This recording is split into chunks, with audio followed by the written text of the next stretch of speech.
everybody, here is some definitions on randomness and probability. So you should have this in front of you. I've come and put in all the definitions for you. As I go through them, if I'm going too fast, you can always pause it to make sure you have the terms copied down before you go on.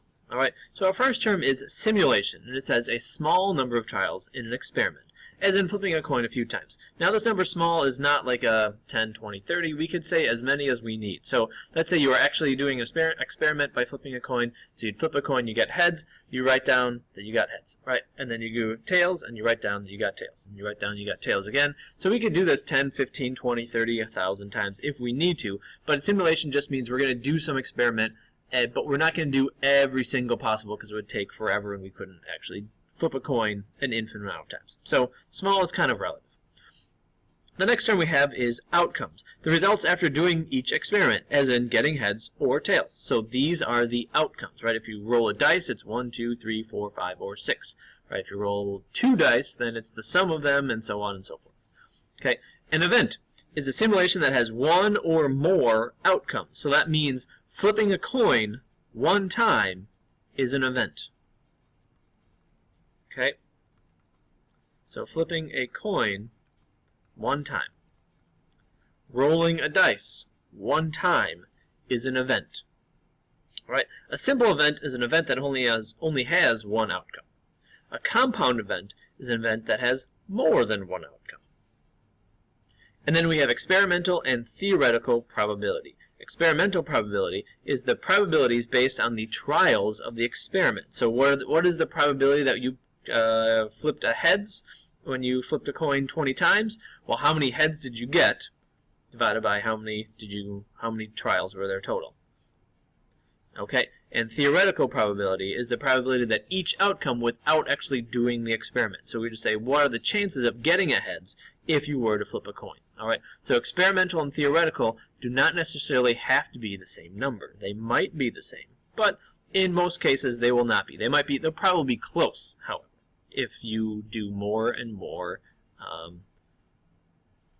trials. Okay, so experimental probability. We're going to come up with just kind of a formula for it. Experimental probability, and we also have a formula for theoretical probability. So we're going to say if P, the probability, parentheses E, of an event. So really that P just means probability of an event. Right? Usually that P is going to stay there, but we might say like H for heads or T for tails or 9 for rolling 2 dice if you want to get 9.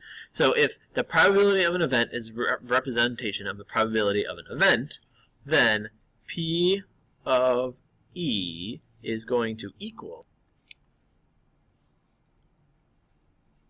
the number of occurrences, of an event divided by total number of trials.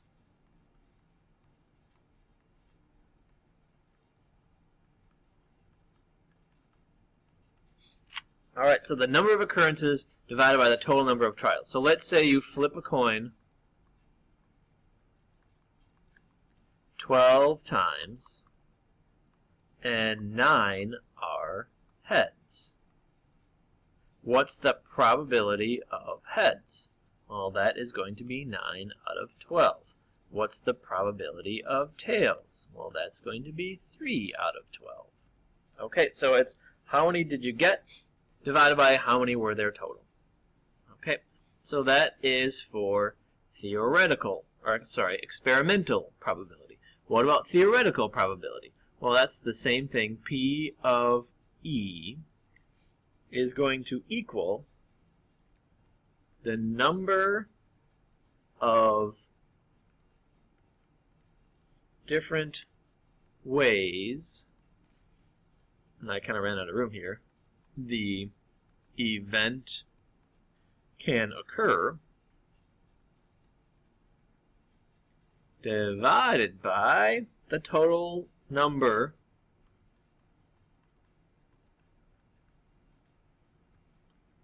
of equally likely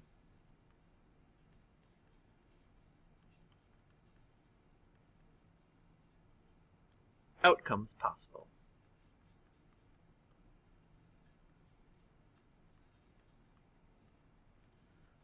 So what's the theoretical probability of rolling a heads?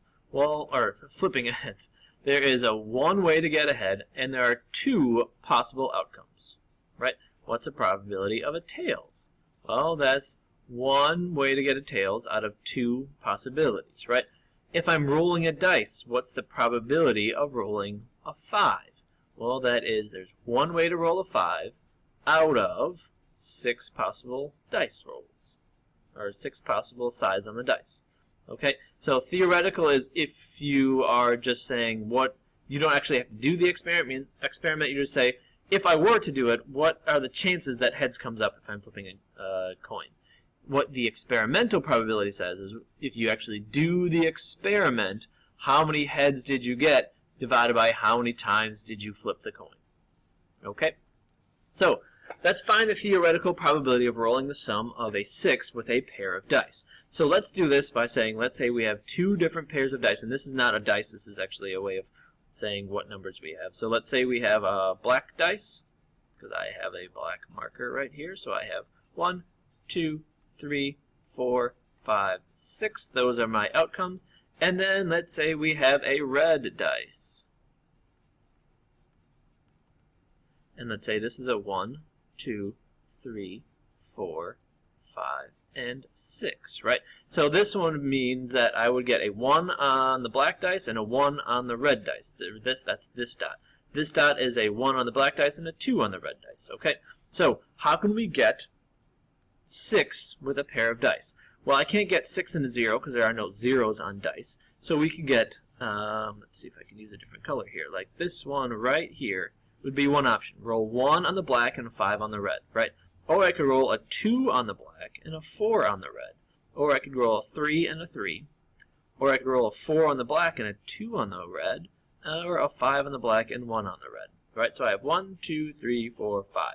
So the theoretical probability of rolling a 6 would be, we have 5 total, and how many dots are there? What are how many total options are there? Well, we have 6 by 6, so that would be 36. So the probability of rolling a 6 with 2 dice is 5 out of 36. And we can leave that right as a fraction. That is good enough. Okay, so here's our next example. What is the probability that any two real numbers you select at random between 0 and 6 have a sum that is less than or equal to, not equal to, equal to 5? So if I start off with 0, 1, 2, 3, 4, 5, 6, and we start off with this one with 0, 1, 2, 3, 4, 5, 6 as well, they have to be, the sum has to be equal to or less than 5. That means if I have 0 plus 5, that one works, right? Or 4 plus 1, or 3 plus 2, or 2 plus 3, or 4 plus 1, or 5 plus 0. Now, those numbers all work, but since we're dealing with any real numbers, they don't have to be whole numbers. So that means I should probably include some of those numbers in between them. So if we just connect these two, and I have a white line, that's not very helpful. Let's start with here. That means I should include all of these numbers in here. Right, so anything on this border, and it says is less than or equal to. So we can include this border line, and we can also say anything down here, right? So anything in here will work. Okay, so I could have 2 plus 1 because that's less than 5. So it's anything in this triangle. Okay, so what we want to do is, what's the probability of this thing? Probability that our sum is less than or equal to 5. We could say that is the area of the triangle divided by the area of the square that says right here, because we have the numbers only 1 through 6, right? So we're going to take these numbers, so we can say the area of this square right here. Okay, so what's the area of this triangle? Well, it's a 5 base, 5 height, so 1/2 of 5 times 5 is 25 divided by 2, so that should be 12.5 out of, well, the area of the square is going to be 6 times 6, which is 36. Okay, area of the triangle divided by the area of the square, 12.5 divided by 36, and it looks like it's going to be a little bit less than half, and 12.5 is less than 36. Okay, so there's your example and all of your definitions. If you missed anything, always pause it, go back, and make sure you got it. Good luck!